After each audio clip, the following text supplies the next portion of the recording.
Krishna. Somebody can please lead the invocation prayers. Yes, Prabhuji. Right. Om Anyana Tirumandashya Jnananjala Shalakaya Satguru Militam Yena Tasmai Shri Guruve Namaha Sri Chaitanya Manobhishyam Sthabinam Yena Bhutale Swayam Rupa Kadamayam Vayam Tadam Siddha Padantikam Vandeham Sri Guru Yadakamadam Kamadam Sri Guru Vaishnavam Cha Sri Rupam Satyadam Sagagana Ragunan Tvantritam Tem Sajivam Sattvaidam Savadudam Parijana Sahitam Krishna Chaitanya Devam Sri Radha Krishna Padam Sagagana Lalitam Vishakantvidam Cha Ye Karuna Ye Krishna Karuna Sindhu Dina Bandhu Dahipadi Gopika Kanta Radha Kanta Namastude Bhakta Kanchana Gaurangi Radhe Vrindavaneshwari Rishabhanu Devi Pranamami Haripri Panchakalpatarajasya Kripa Sandhu Thi Evacha Paridana Pavanesho Vaishnavyo Namo Namaha Jai Shri Krishna Chaitanya Prabhu Nityananda Sri Advaita Gadadhara Sri Vashadi Gaura Bhaktavrinda Hare Krishna Krishna Krishna Hare Hare Hare Ram Ram Ram Hare Hare Krishna. Om Namo Bhagavate Vasudevaya. Om Namo Bhagavate Vasudevaya. Om Namo Bhagavate Vasudevaya. Hare Krishna, thank you all for coming. So today we will cover Srimad Bhagavatam, Canto 3, Chapter 10. It will be a shorter length class instead of starting another chapter, because both these chapters 10 and chapter 11 are little technical chapters. So let's first begin with you all explaining one or more points and asking one or more questions. Hare Krishna Prabhu. I can try and explain the answer to the question which you had asked. That is, examine the difference between transcendental service and service in the material world. So the first is that when the jiva is free from the modes, only then he establishes a connection with the Lord. That is in the perfect Dasya Dasa. And in transcendental service, it is the real service because the Swarupa is present in the transcendental world, whereas in the material world, it is forced service. In transcendental world, it is spontaneous.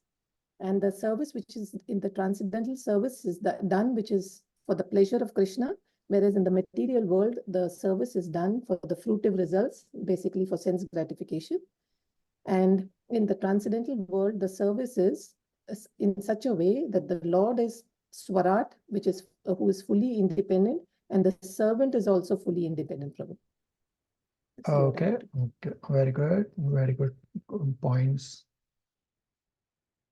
Somebody else, something else? Prabhuji, Yep. Hare Krishna. Based on my realization, I have jotted down a few points, which I am open for correction. Jiva is free from the concept of gross and bodily senses. Makes you free from all influences. Understanding that Krishna is the master and I am the servant. Cultivation of this service attitude is the essence and not mundane mechanical activity to benefit. In transcendental, it is a spontaneous service. The servitor is free as the Lord, and it is a spiritual atmosphere and no forced service. Compare mother and the child, friend service to friend, and wife service to the spouse. They are not forced.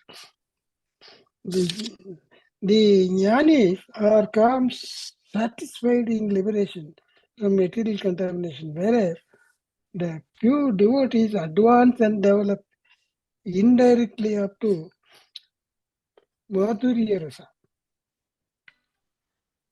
For example, the servitude of Radha Rani to Lord Krishna, which is Radharani love was like a devotee loves God, which is divine, neither physical nor lust. Hare Krishna. Okay. Very good points. Somebody else? Any inquiries? Prabhuji, Chaitanya Mahaprabhu says, I will fulfill a devotee's desire so that the devotee will not have desire again. So one must have devotional service desire and spiritual desire and not material desire, Prabhuji. Very good. Yeah, Krishna will fulfill the desire, or Sri Chaitanya Mahaprabhu is Krishna himself, but he will fulfill in such a way that devotee will say, you know what, I don't really want this anymore. Okay, very good. Any inquiries? Hare Krishna, Prabhuji, Prabhu. this Madhurya Rasa, the 5 principal transcendental rasas, means the what I have understood, rasas in the service. Anatana Rasa, where neutrality, Dasya Rasa, servitude, Sakya Rasa, friendship, Vatsalya Rasa, parental affection, Madhurya Rasa, conjugal love, which is described as the principal rasas. Would you like to throw some light on this? So all rasas are equal. So you listed all the rasas very nicely. All rasas are equal in terms of their relationship with Krishna. And I'll explain this with an example that everyone is satisfied in their respective rasas. For example, Hanuman is an example of Dasya Rasa, perfected Dasya Rasa. So Hanuman is satisfied in his Dasya Rasa. He is not wanting, oh, I should go to Madhurya Rasa. No, he's already satisfied. And to understand this with an example, understand there are 5 pots filled with water, and the highest pot or the bigger pot is 5 liters pot. Then the next is 4, the next is 3, 2, 1. So Madhurya Rasa you can call as pot number 5 with 5 liters of water, and the Shant Rasa as the lowest, and the Dasya is second. So the one who is in Dasya Rasa at number 2 with 2 liters of water in the pot is full, meaning they are satisfied in their Dasya Rasa. They are not expecting that, oh, I should go to Vatsalya Rasa or Madhurya Rasa, because they are already full. The pot is already full. So all rasas are equal in terms of Krishna having more enjoyment in the conjugal love. Therefore, you can say that Madhurya Rasa is somewhat higher, but that does not mean that Krishna is displeased with Dasya Rasa. So just as Lord Ram embraces Hanuman, or Krishna embraces Srimati Radharani in the Madhurya Rasa, both are identical. There's no difference in the rasa, and for the devotee, they are satisfied in their respective rasas. It's just that the Madhurya Rasa is more pleasing to Krishna. Not that the others are not, comparatively. Does that help? Thank you, Prabhuji. Shalini and somebody else also had a question. Hare Krishna, Prabhu. My question is, we were discussing about the difference between transcendental service and material service. So the service done by the spiritual masters, Prabhu, that is all transcendental service as a jiva in this material world, right, Prabhu? You are correct. So spiritual masters are Paramatma manifestation. So whatever the spiritual masters are doing is, of course, transcendental because they are themselves at the transcendental level.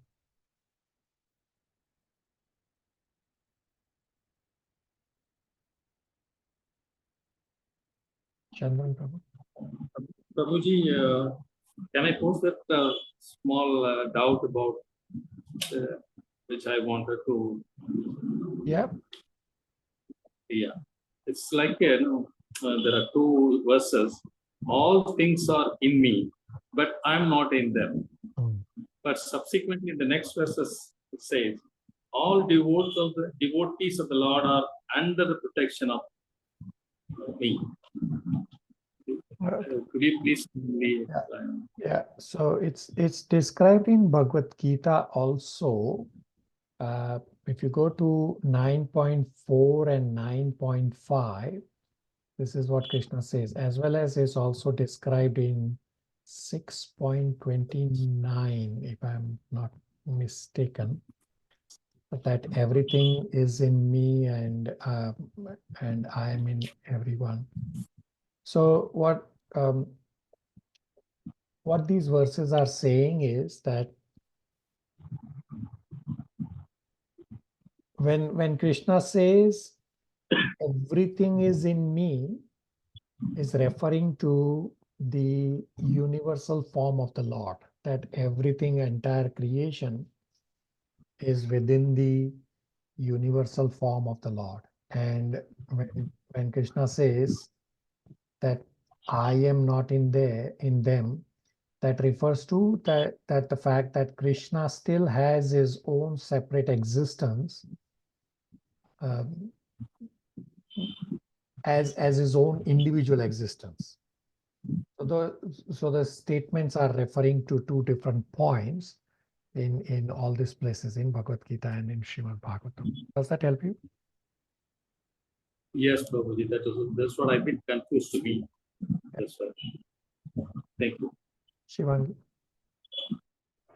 Hare Krishna, Prabhuji. I just wanted to bring up a point. I was just listening to the Bhagavad Gita catch-up sessions, and in that one you had mentioned that the rasa doesn't matter. What's important is that the service attitude is there. So that is stuck with me. So. Yeah, so you are correct. So in all rasa, the common factor is service. Somebody is in Dasya is serving. Somebody is in Vatsalya is serving. Somebody in Madhurya is serving. Everyone is serving. Sakya is serving. Even the Shantarasa is serving. So the common factor is service. The rasa only matters that what is your relationship with you. And therefore we have discussed this in our Bhagavad Gita study, both ways, that you don't need to worry about knowing your varna, you don't need to worry about knowing your rasa. The same way in the varna also the common factor is service, and in the rasa also the common factor is service. Shivangi? Yes, Prabhuji. You mentioned in the recording, just focus on service right now. Don't worry about the rasa. Yeah, very good. Yeah, so even if you know your rasa, what's the big deal? You'll put a tick mark. You will continue serving, whether you are in a dasya rasa or in a vatsalya rasa or sakya rasa or madhurya rasa. It does not matter. You will continue to serve. You'll just put a tick mark. Okay, I am in this rasa. All right. Yes, Prabhuji. Thank you. Any last questions?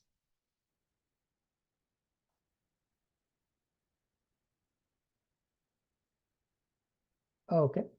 So we will start Srimad Bhagavatam, Canto 3, Chapter 10. And I'll lay the context. It's a pretty technical chapter. So Krishna remembered each and every prayer of Brahmaji. So in the previous chapter, Brahmaji was praying to the Lord, and then Lord responded. So Krishna remembered each and every prayer of Brahmaji and made sure all prayers will be fulfilled. And after replying to Brahmaji, then the Lord departed. Upon Vidura's inquiry, Maitreya Muni has described Sarga, meaning the primary creation by the Lord, in Canto 3, Chapter 5 onwards. Now, here Vidura wants to know about Visarga. I mean, the discussion about Visarga, meaning secondary creation, is also going on. That how secondary creation done by Brahmaji, which is also there in Canto 2, it's been going on, the discussion for quite some time. So Brahmaji is only assembling. Lord has done the primary creation, and Brahmaji is only assembling, doing the secondary creation. These chapters 10, 11, and 12 in Canto 3 discuss about Visarga, the secondary creation by Brahmaji. And then after chapter 12, this discussion on Visarga continues in chapter 20. The chapters in between were chapters 13 to 19 is a detour where the Varaha Dev's avatar is described. And we'll understand how come Varaha Dev comes in between when we reach there. Right now, we'll focus on 10 and 11. These chapters 10 and 11 are pretty technical chapters. So chapter 10 is titled Division of Creation. And chapter 10 is divided into 4 parts. Part 1 is verses 1 to 3. Vidura's inquiries about Brahmaji's creation. Part 2, verses 4 to 9. Lord Brahma creates the 14 worlds. Part 3, verses 10 to 13. Characteristics of time.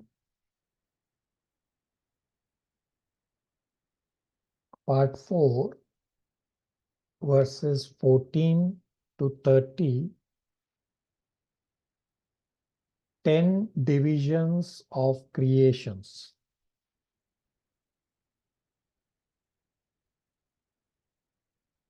Everybody got the parts? Yes, Prabhu.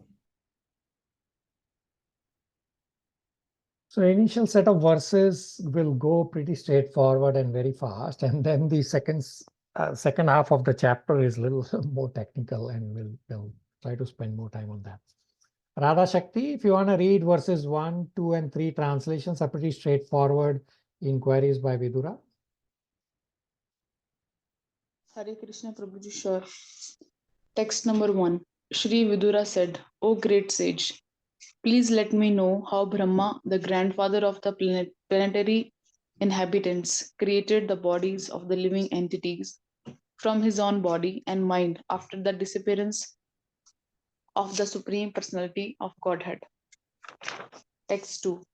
O greatly learned one, kindly eradicate all my doubts and let me know of all that I have inquired from you from the beginning to the end. Number 3. Sutta Goswami said, O son of Bhrigu, the great sage Maitreya Muni, thus hearing from Vidura, felt very much enlivened. Everything was in his heart, and thus he began to reply to the question one after another. Pretty straightforward questions. Vidura is inquiring about Visarga. Then part number 2 is verses 4 to 9. Title is Lord Brahma creates the 14 worlds. Shalini, verses 4 and 5 translations plus verse 5 purport. Hare Krishna. Text 4 translation. O greatly learned sage Maitreya said, O Vidura, Brahma thus engaged himself in penances for 100 celestial years, as advised by personality of Godhead, and applied himself in devotional service to the Lord. Text 5, translation. Thereafter Brahma saw that both the lotus on which he was situated and the water on which the lotus was growing were trembling due to strong violent wind. Purport. The material world is called illusory because it is a place of forgetfulness of the transcendental service of the Lord. Thus, one engaged in the Lord's devotional service in the material world may sometimes be very much disturbed by awkward circumstances. There is a declaration of war between the two parties, the illusory energy and the devotee, and sometimes the weak devotees fall victim to the onslaught of the powerful illusory energy. Lord Brahma, however, was sufficiently strong by the causeless mercy of the Lord, and he could not be victimized by the material energy, although it gave him cause for anxiety when it managed to totter the existence of his position. Hare Krishna. So Srila Prabhupada often says that practicing spiritual life means declaring war on Maya. So he read this in the purport. The same point is there many places in Bhagavatam, here also. So somehow Brahmaji could pass the test.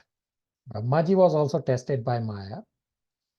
And other devotees may not pass the test, hence they fall victim to Maya. So in our various batches, we have seen this, many devotees going through Maya's test. And few devotees fall off at the simplest of test, and others endure the test and continue. We have discussed multiple times that the best and the only defense when Maya test is devotee association. So many of you, at least I've told many of you that you have been in the test. And so be vigilant. Maya is always active to test whether you really care for Krishna or you are just putting Krishna in the forefront to get your material desires fulfilled. Shivangi, verse 6 and 7 translations.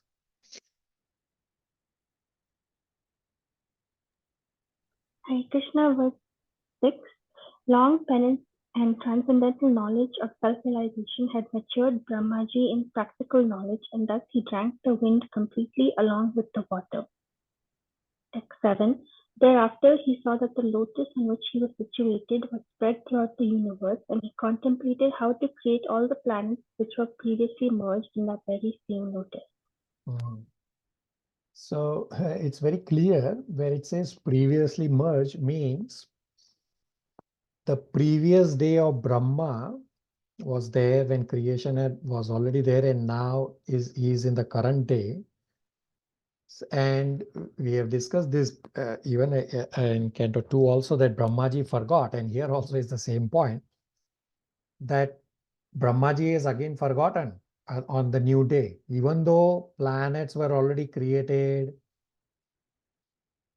But Brahmaji is showing that Brahmaji has to depend on the mercy of the Lord.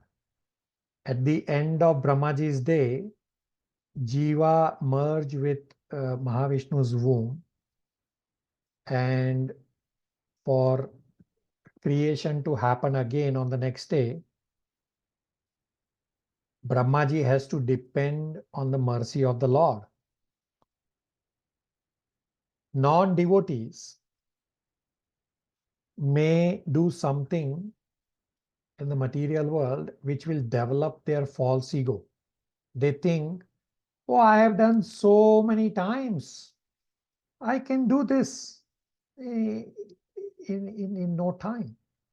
Devotees, on the other hand, has done the same task so many times, but still depends on the Lord every single time. Example, when we go out on books distribution. We have done book distribution so many times. Still, every time before starting book distribution, we depend on the mercy of the Lord. And every time we chant before we start book distribution, before we even leave home or temple, we chant Narasimhadev's prayers. Thus, the devotee shows his dependence on the Lord. Everybody with me? At least those of you who have come for book distribution would remember that we chant the Narasimhadev prayers every time.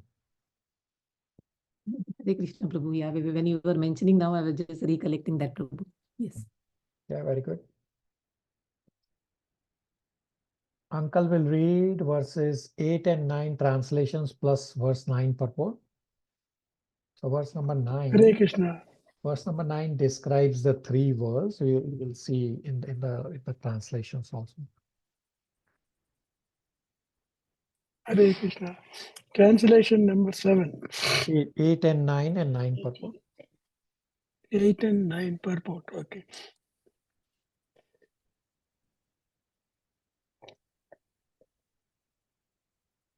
Thus engaged in the service of the Supreme Personality of Godhead, Lord Brahma entered into the world of lotus, and as it spread all over the universe, he divided it into 3 divisions of worlds and later into 14 divisions.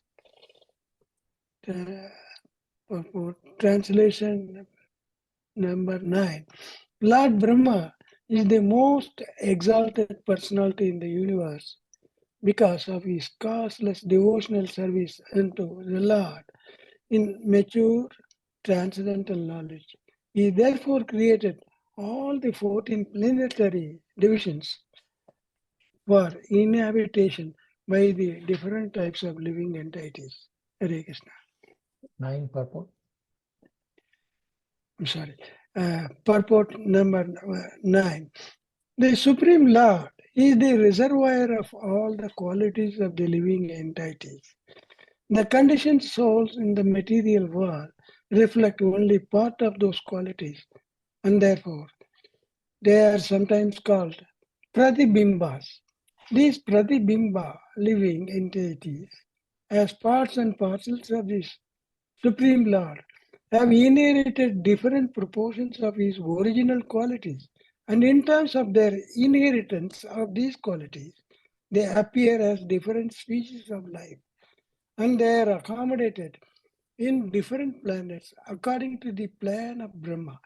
Brahma is the creator of the 3 worlds, namely the lower planets called the Patala Loka, the middle planets called Burloka, and the upper planets called Swargaloka.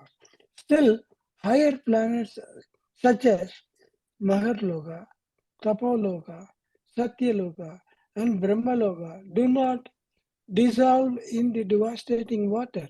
This is because of the causeless devotional service rendered unto the Lord by their inhabitants, whose existence continues up to the end of the Parada time, when they are generally liberated from the chain of birth and death in the material world. Hare Krishna. Again, pretty straightforward verses. It's from the next verse onwards is when this chapter will become pretty technical. Any questions, comments, realizations so far? Hare Krishna, Prabhu. I had a question. So it says the higher planets such as Mahaloka, Tapaloka, Satyaloka, Brahmaloka is also here mentioned, does not dissolve. So that means Brahmaloka remains only Lord Brahma after his existence. He ceases, no, Prabhu? His existence also? So there are 2 annihilations. This is referring to the partial annihilation, meaning when Brahmaji's night falls. At the time of Brahmaji's night, there is partial annihilation, meaning all planets except the top couple of planets, meaning Brahmaloka is there and the other planets listed here, they are not annihilated. every other planet underneath, they are all burnt up and then covered with water. And then when there is full annihilation, then the entire material existence, including Brahmaloka, everything is annihilated. Shalini? Yes, Prabhu. Thank you, Prabhu.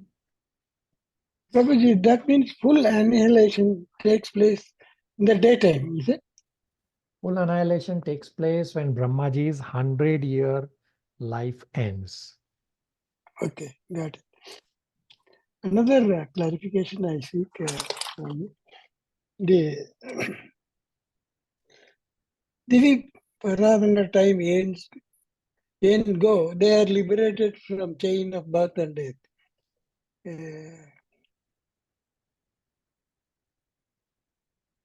But is there any other time other than Divi Paravana?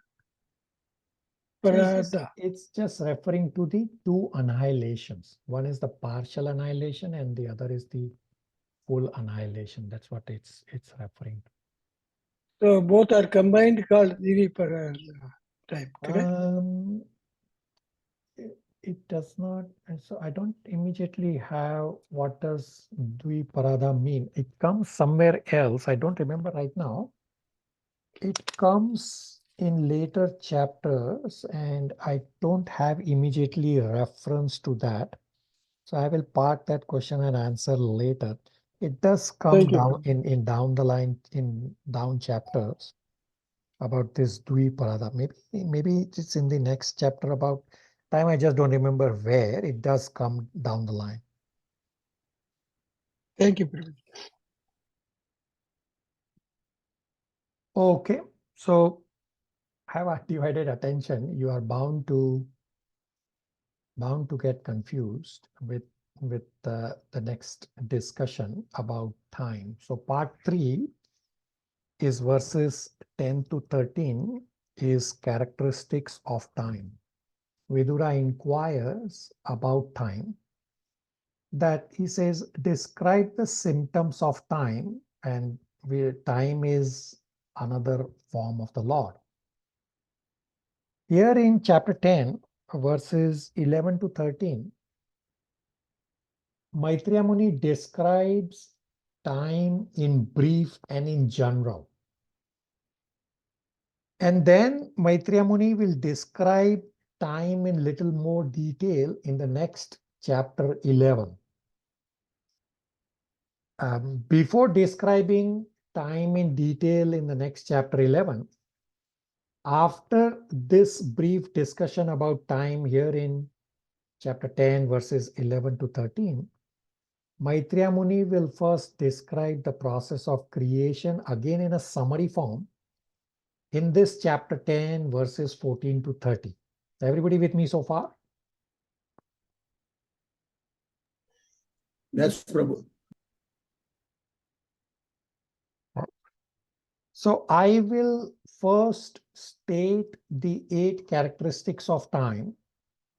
Then we will read the verses, and then I will again repeat the 8 characteristics of time so that you can take notes when I repeat the 8 characteristics for the second time. So first listen, because it's pretty technical. And other points we discussed multiple times, the time factor or about time, there is very little discussion. So focus and listen first. So the 8 characteristics of time are: time is the source of interactions of the modes. Time lacks attributes and hence is imperceptible. Time is limitless, without beginning, without end. Time is an instrumental cause. It separates the material energy from the Lord. Time divides the universe into various planetary systems. Time is the impersonal feature of the Lord. Time is the representative of the Lord. and time causes the universe to appear alike in the present as it was in the past and shall be in the future. So we will now read verses 10 and 11 plus verse number 11 purport. We'll discuss, and then we'll continue verse 12 and 13, and I'll again come back to these characteristics, and then at least few things will make sense as we discuss. But ask questions. Gopal Prabhu, verse 10, 11 translation plus 11 purport. Hare Krishna. Text and translation.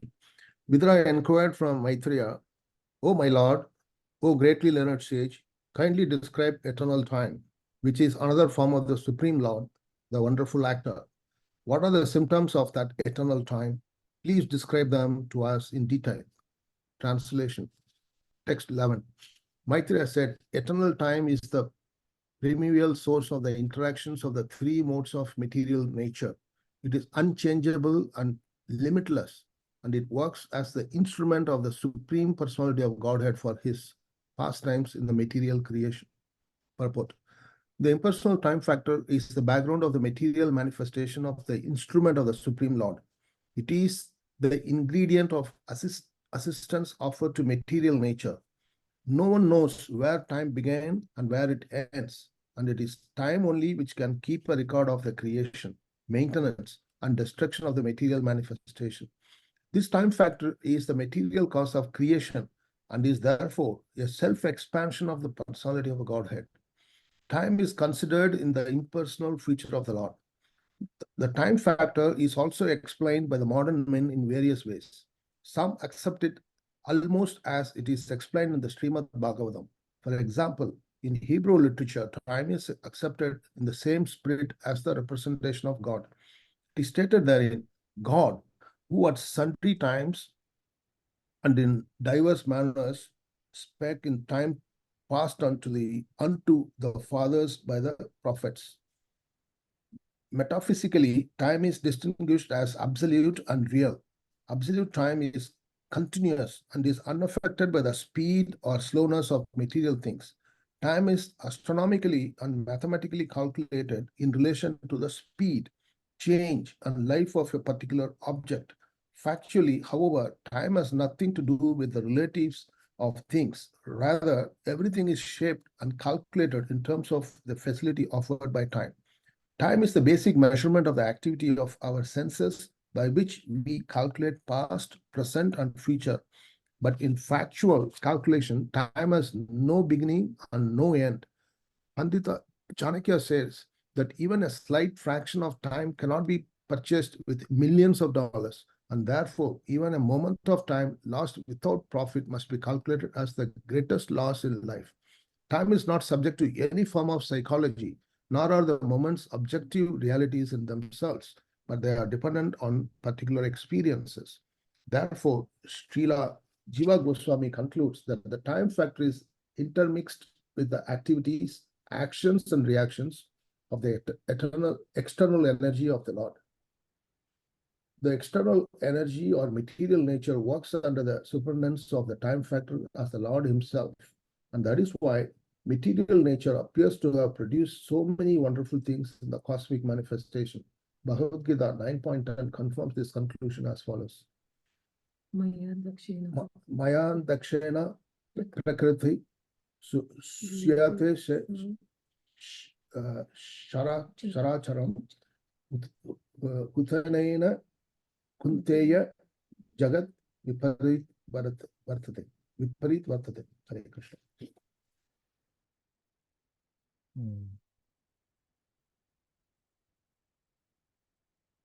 So,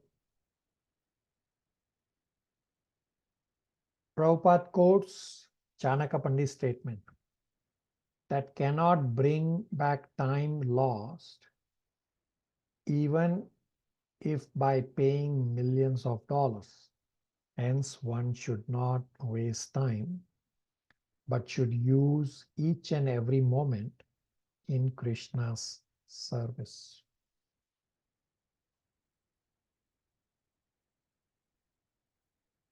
We'll read the next two verses.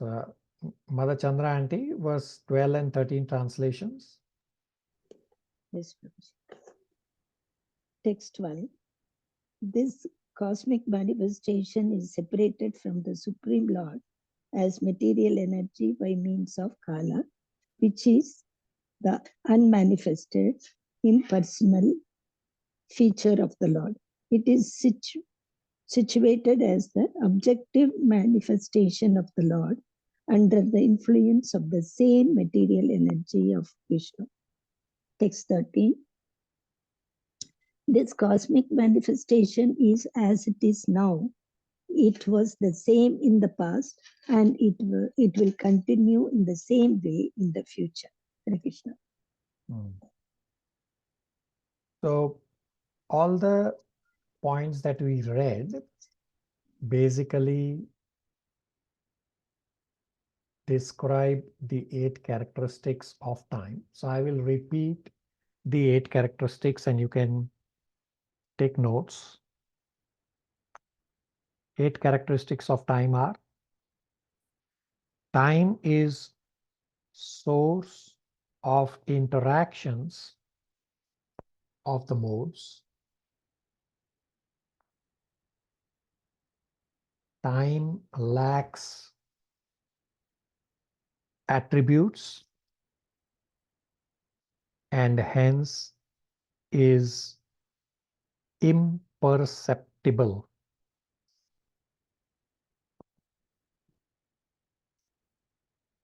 Time is limitless, without beginning, without end.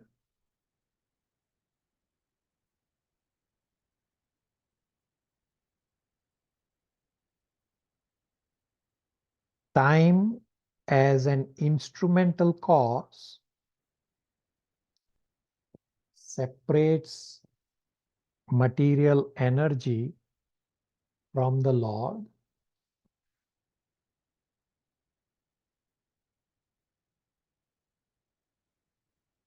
Time divides the universe into various planetary systems.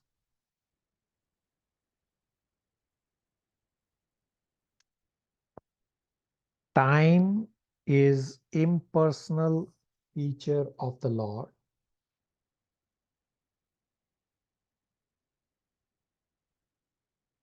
Time is representative of the Lord.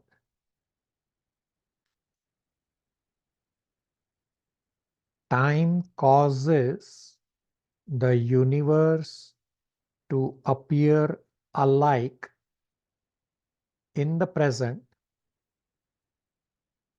as it was in the past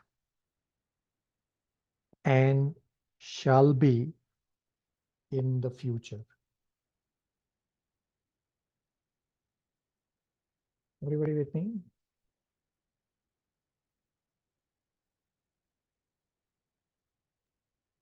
Kindly repeat once again.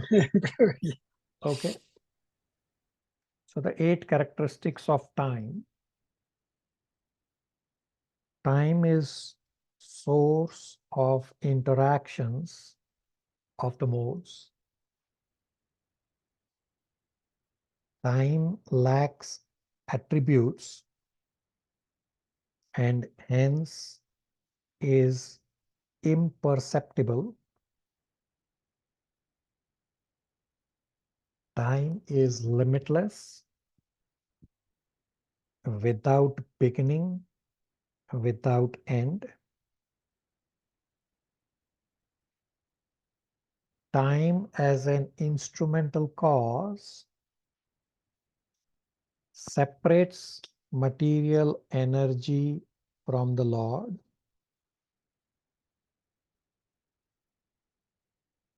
Time divides the universe into various planetary systems.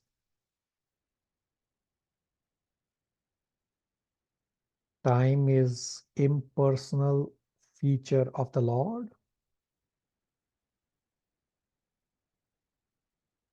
time is a representative of the Lord?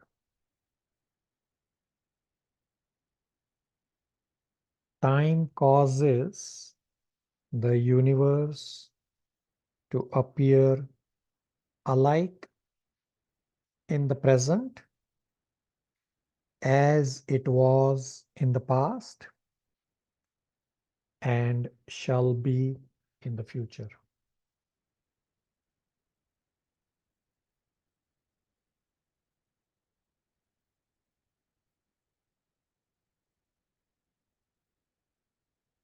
Everybody with me?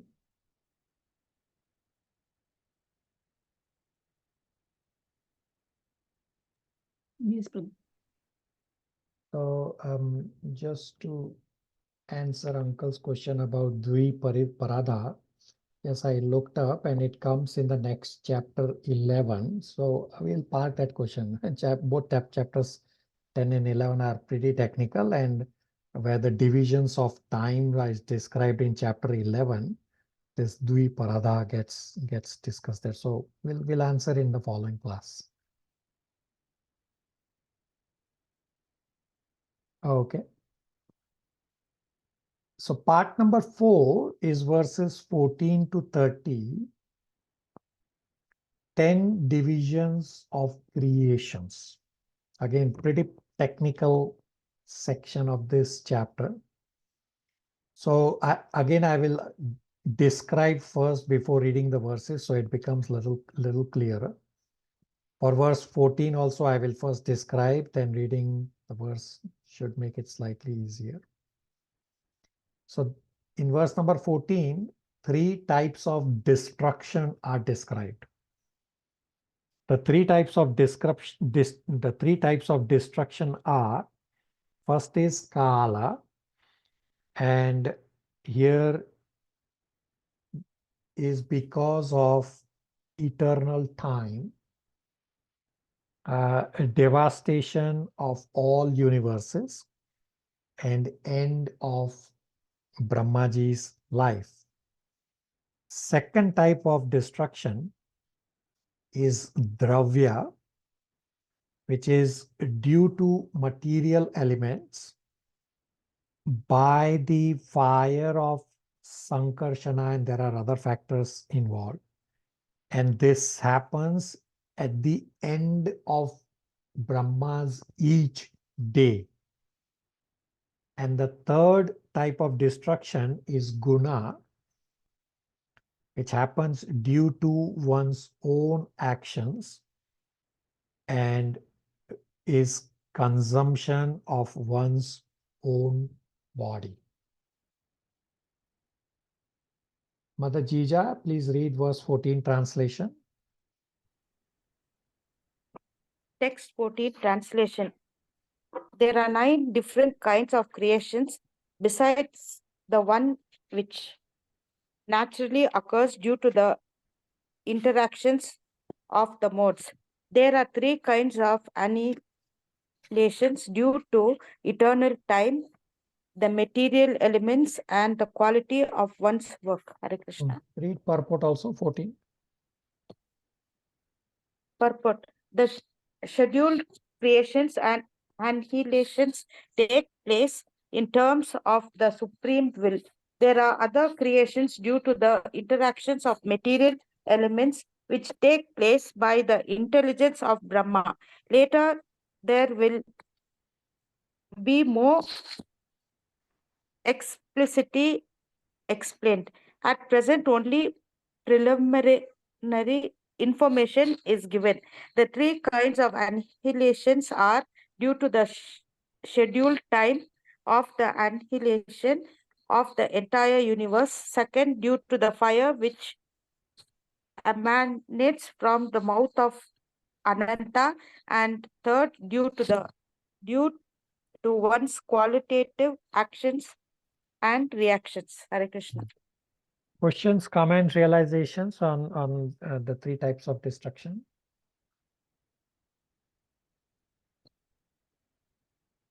Ananta means the snake, correct?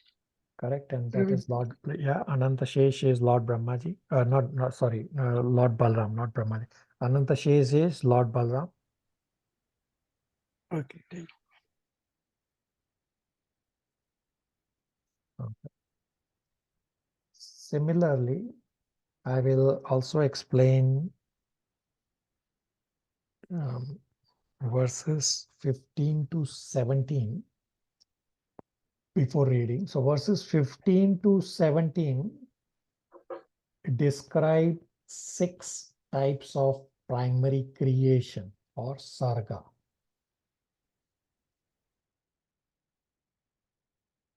So I will first describe and then we'll read and we can come back. So the 6 types of creation described in 15 to 17 are, first is Mahat Tattva, the sum total of material ingredients.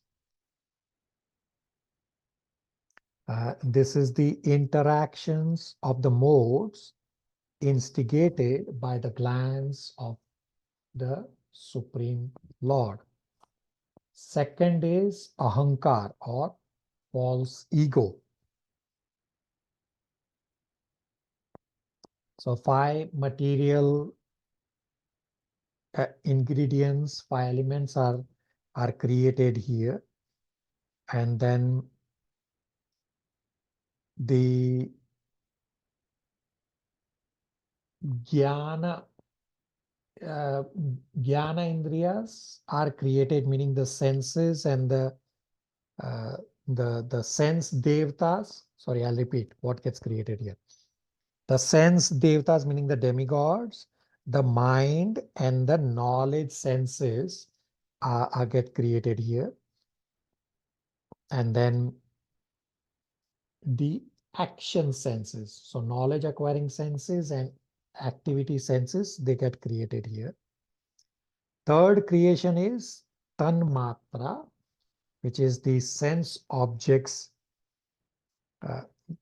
And in the third step, the 5 gross elements get created.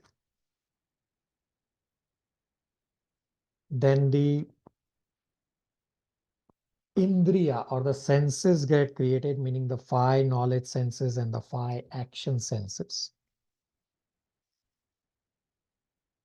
Fifth is demigods and the mind with the interaction of mode of goodness. And the 6th creation is tamas or ignorance, which makes the living entity to act like a fool. Everybody with me? Hare Krishna, Prabhu. Please, could you repeat all of them, Prabhu? This is an important summary. Okay. So the 6 types of creation, sarga, are described in verses 15 to 17. First is Mahat Tattva, sum total of material ingredients, which happens by the interactions of the modes instigated by the glands of Supreme Lord. Second is Ahankar or false ego, and from Ahankar the other items of 5 elements, and then the 5 knowledge senses, 5 action senses, plus the demigods and the mind get created. Third is tanmatra or the sense objects, from which the 5 gross elements get created. Fourth is indriya or the senses, meaning from where the 5 knowledge senses and the 5 action senses come into place. Fifth creation is about the demigods and the mind with the interaction of the mode of goodness. And the 6th is tamas or ignorance, which makes the living entity to act like a fool.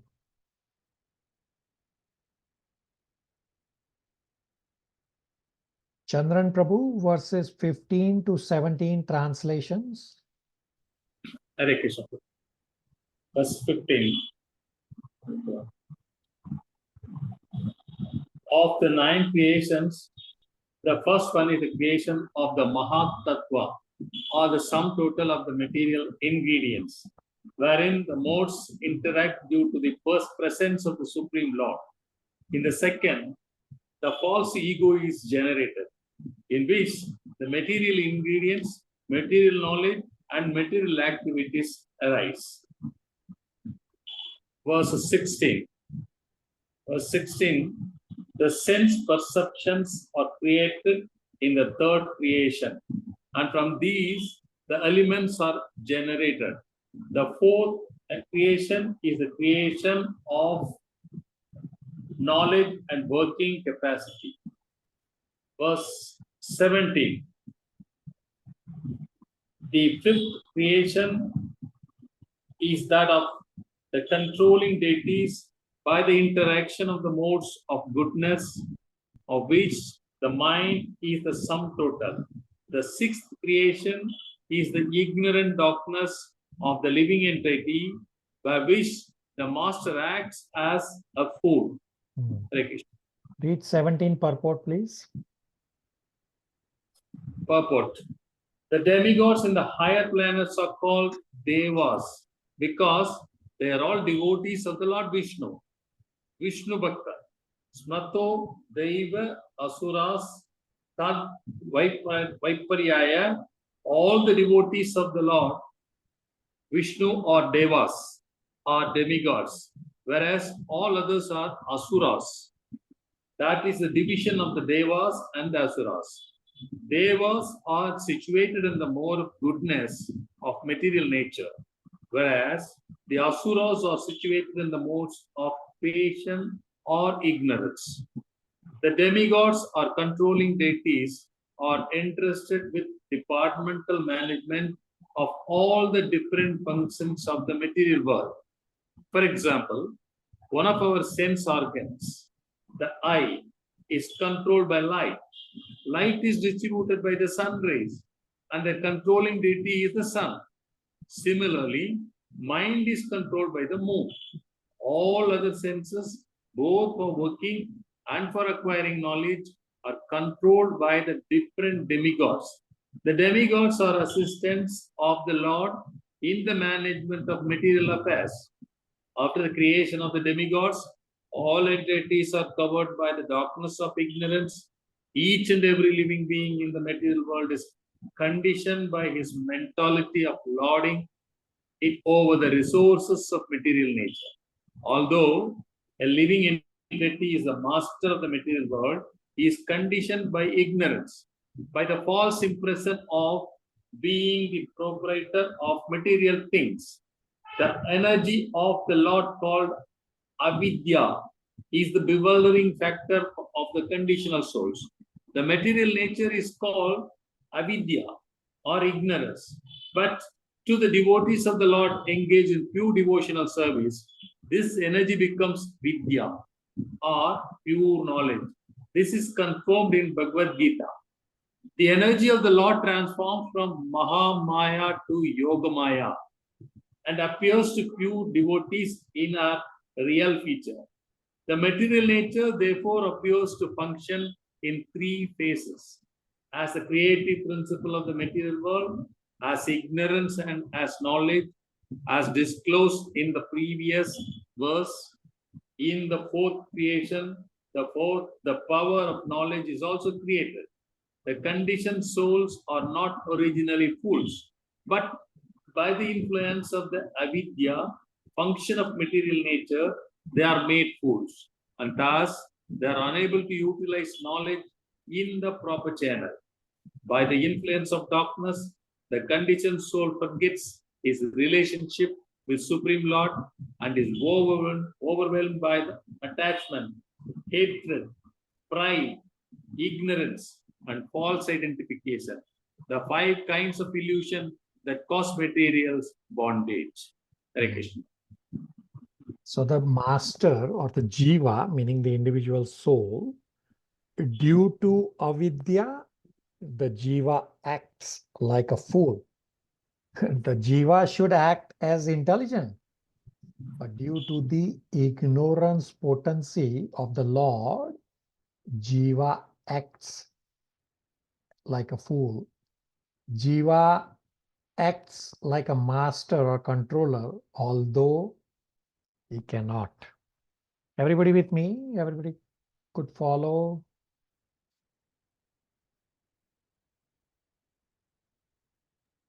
Yes, Prabhu. Yes, Prabhu. Yes, Prabhuji, influence of darkness on conditional soul forgets his relationship in the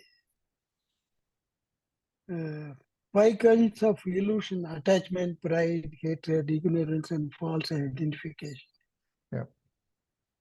Would you like to little So these are all the enlighten? anarthas, that it is because of avidya is why we think I am this body, I have this I, me, mine concept, and we are attached to everything in the material world. It is all because of avidya. We have discussed this. Kunti Maharani in her prayers in Canto 1, Chapter 8, summarizes the entire creation in 3 words. Avidya, kama, karmabhi. That because of avidya, we have desires, and because of desires, we engage in fruitive activities. Does that help you? Thank you, Prabhuji. Thank you. Similarly, verses 18 to 29 describe 4 types of secondary creation by Brahmaji, which is Visarga. I will first describe the content of these 18 to 29 verses, and then reading these verses may make the reading slightly easier. So you may have to take a lot of notes here. It's a very big summary that I'm going to give you for each of these 4 types of secondary creation by Brahmaji. So the first secondary creation is immovable jivas, like the plants. And for each of these 4 creation types, I will describe characteristics and the types under each of these creations. So I'll start again. So the first of the 4 secondary creation types are immovable jivas, the plants. The characteristics is that consciousness not evident. There is upward nourishment. They feel pain when cut. And there are unlimited varieties. There are 6 types of plants. First is without flowers but having fruit.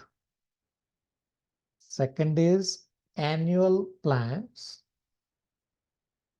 Third is plants that need support, like the creepers.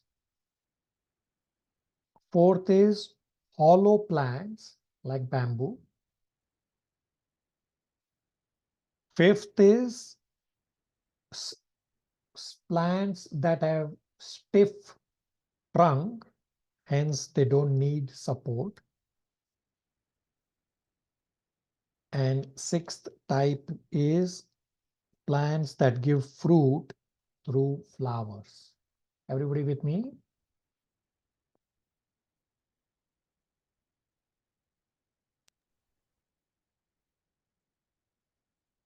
Second of the 4 type of creation by Brahmaji is lower species, meaning animals. The characteristics are horizontal nourishment, there is no concept of future deliberation, preoccupied with eating and sleeping, understand their needs by smell. There are many types. I will categorize them into 4 categories. First is two-hooved. Second is one-hooved. Third is 5-clawed. Fourth is birds, both ways, dwelling on land and aquatics.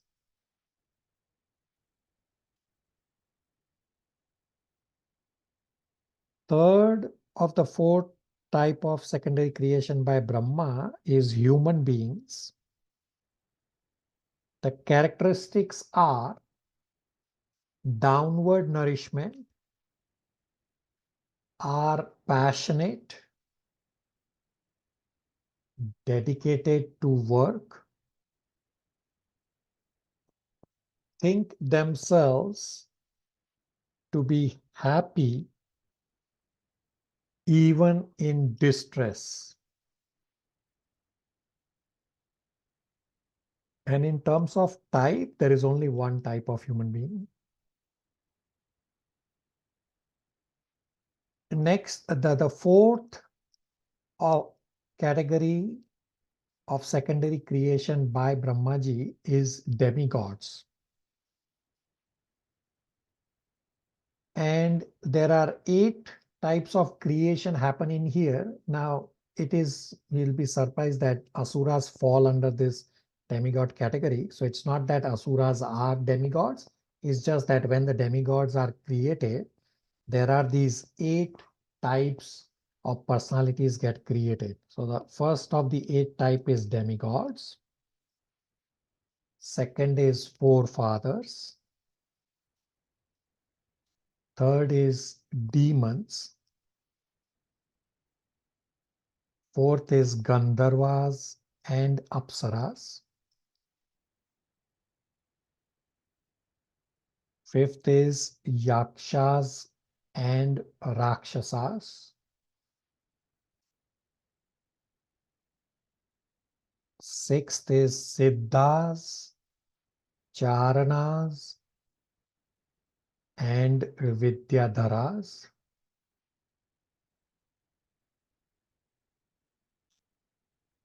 Seventh is Bhutas and Pretas.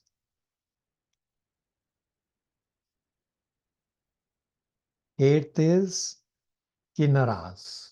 There are others also described, but I will pause here. I'm pretty sure you are overwhelmed with what I have described so far. Everybody with me?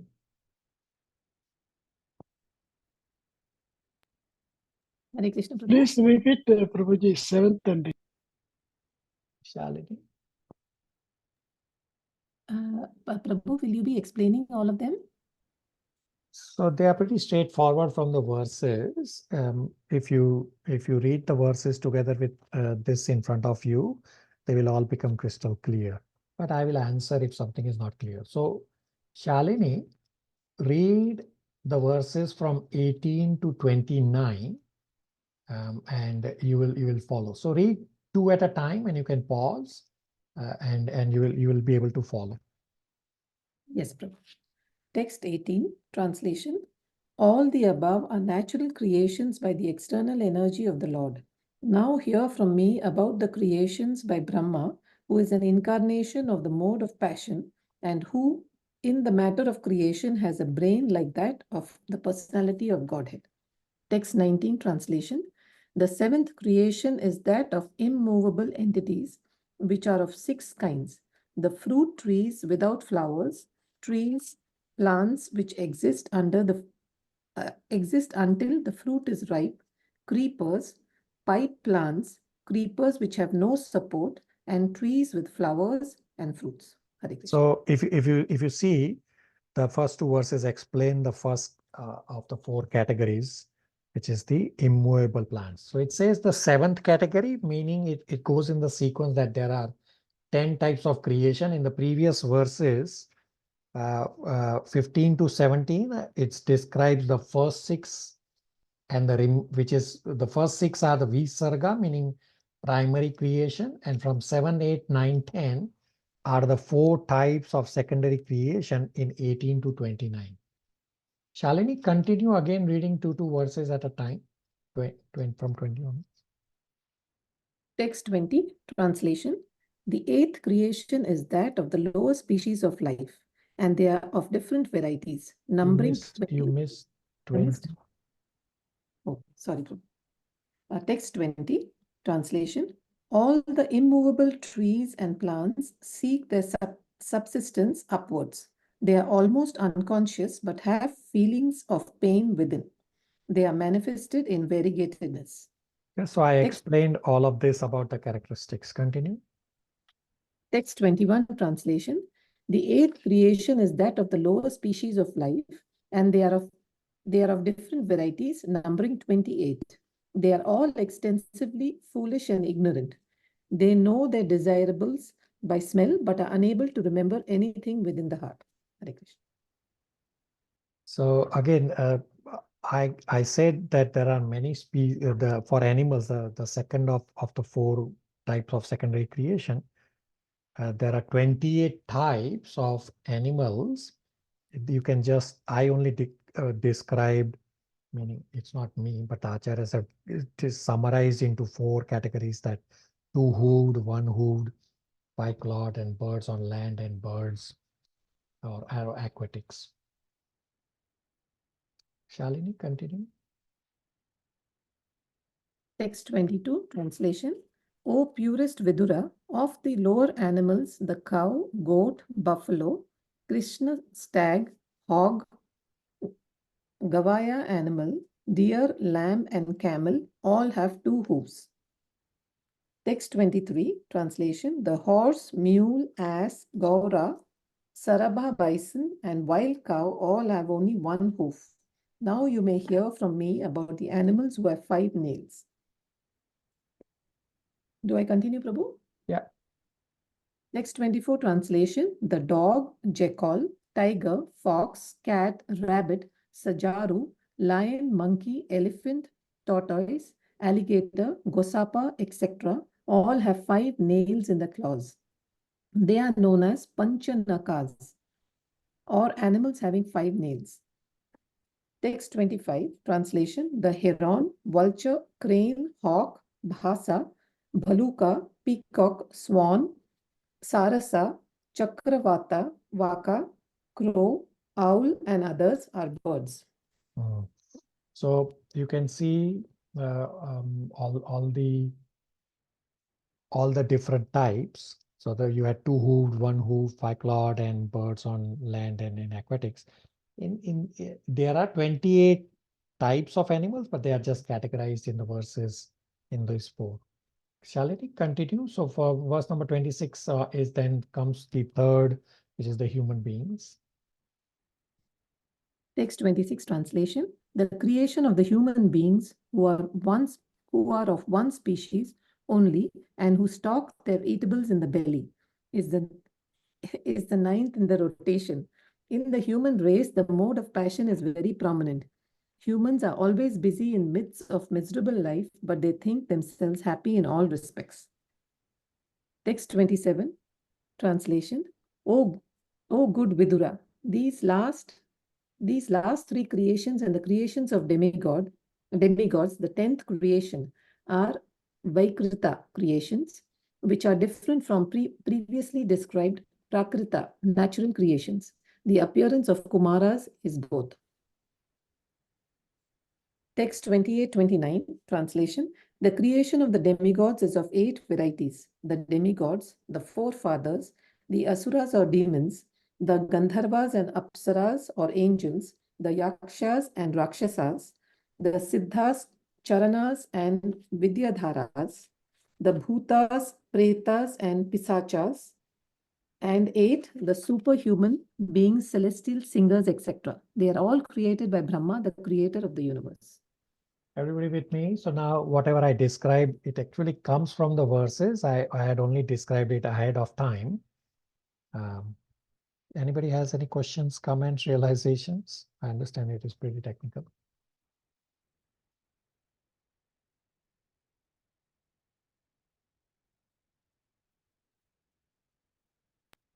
We never realize such creations are there, frightening.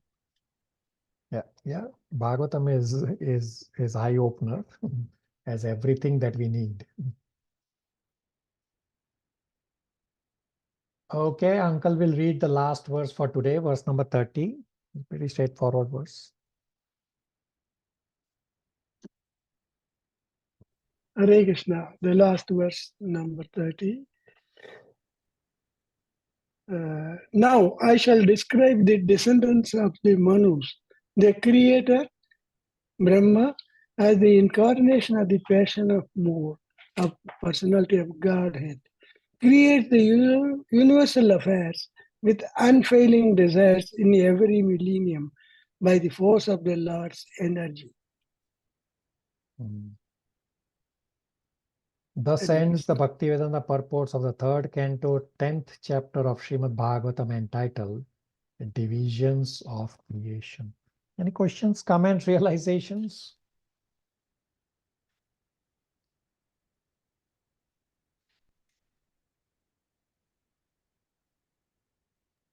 Hare Krishna Prabhu. Prabhuji, Shalini, go ahead. I just wanted to say, Prabhu, definitely this is a technical chapter. It needs revision, revisiting by me. And just one realization that as you mentioned, the Srimad Bhagavatam is like the answer to everything, and to know that the origin of, to understand the origin of every single thing in this universe and otherwise, Prabhu. Very good. Go to Canto 2 and read the title of Canto 2, Chapter 10, Shalini.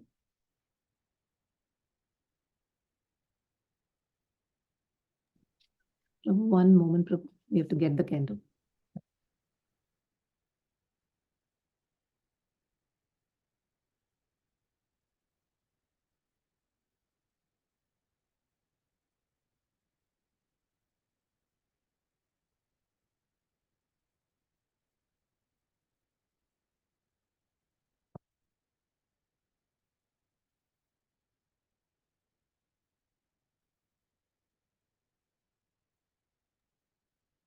Yes, Prabhu.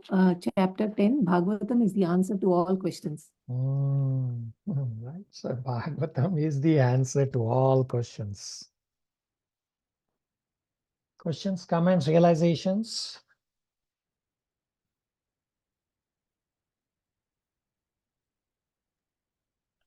Brahmaji himself is the incarnation of Lord Krishna. Correct, Prabhuji? Brahmaji is not the incarnation of Krishna. Brahmaji is the first living entity. Brahmaji is at the Jiva Tattva level, like you and me. It's just that Brahmaji is a pure devotee. And in Bhagavatam, it describes the qualifications required to become Brahmaji. Also describes the qualification to become various demigods. I will describe for Brahmaji. So if you live 100 lives as a human without committing a single sin in each of those 100 lives, and each life will be roughly 100 years, then you become shortlisted or qualified to become Brahmaji. Still, you are shortlisted. Does not mean you automatically become Brahmaji. You are only shortlisted, or you are eligible to apply for the post of Brahmaji, and it is still Krishna's will to give you that service. When I say no sin, in 100 lives means that when we are walking and we kill some insects under our feet, some insects we can see and some insects we cannot even see. So no sin means you are not incurring any sin, not even killing the insects that you are not even able to see. Then you become eligible to apply for the post of Brahmaji. It still is, then you go through the interview process, just as we go through an interview process in the material world to get a job. Then Krishna will interview you and say, okay, I will give you the post of Brahmaji in so-and-so universe. Everybody? Anybody interested? More than clear. Anybody interested in becoming Brahmaji? Silence. Prabhuji, I feel all Jain sadhus may be wanting to be Brahmajis. But okay, so Jain sadhus, they cover their mouth and they don't eat, say, the items that are grown under the ground. But they would be killing insects that when they are walking. No, Prabhuji, in our neighbor in India, they even keep sweeping and then only walking. Yeah, but in sweeping also you would be killing. So it's very difficult. Killing a mosquito. Yeah. Yeah. A mosquito comes to bite you and you kill the mosquito. Well, you are disqualified. All right. So I don't have any homework questions to give you because it's a pretty technical chapter. I'm pretty sure you would want to read chapter 10 again. If you think chapter 10 was technical, just wait till we discuss chapter 11 next time. Chapter 11 is even more technical, where the whole calculation of time is given, which we have never thought of, as to how do you calculate how do you calculate time. It's again pretty technical chapter. So the only homework I have for you is to read Canto 3, Chapter 11 for next class. And by all means, revisit Chapter 10 if need be. Are we okay to stop here? Hare Krishna Prabhu, can I just add one thing, Prabhu? Okay, Prabhu. Yeah, Shalini. Yeah, one more realization, like Srimad Bhagavatam is the answer to all questions, and still scientists are busy trying to decipher so many things and trying to take credit of it, Prabhu. Yeah, scientists are useless. I shouldn't say useless, they are incomplete. So what scientists have been trying to do, they are only focused on a tiny portion of creation, which is just how the material world works. But they are ignoring the fact that there is somebody behind as the creator. And they are Shalini is absolutely correct that scientists are trying to get credit for themselves, for which they have no way of knowing anything. And whatever, it actually comes in Bhagavatam, I think somewhere in Canto 3, that whatever the scientists are actually discovering, that knowledge Krishna is giving them. But they, in that ignorance, in that I, me, mine concept, we are today also discussed that because of avidya, the jiva acts like a fool, that the jiva acts like a master when he cannot be a master. Very good realization. Okay. One more thing I realized, Prabhuji, sorry. One more thing, Prabhu, with all these creations, each one needs others' help. It looks like, no, Prabhu. Without plants, like without fruits, flowering plants. Yeah. Other living being cannot, birds cannot live. Yeah, you are correct. So everything is intertwined. You need everything in order to sustain. And we have discussed this in Yes. Shishopanishad invocation mantra, that the universes are complete wholes in themselves. Yes. All right, very good realization. Okay, Hare Krishna, everybody. Hare Krishna, Prabhuji. Hare Krishna. Thank you so much. Thank you. Hare Krishna. Hare Krishna, Prabhuji. Thank you.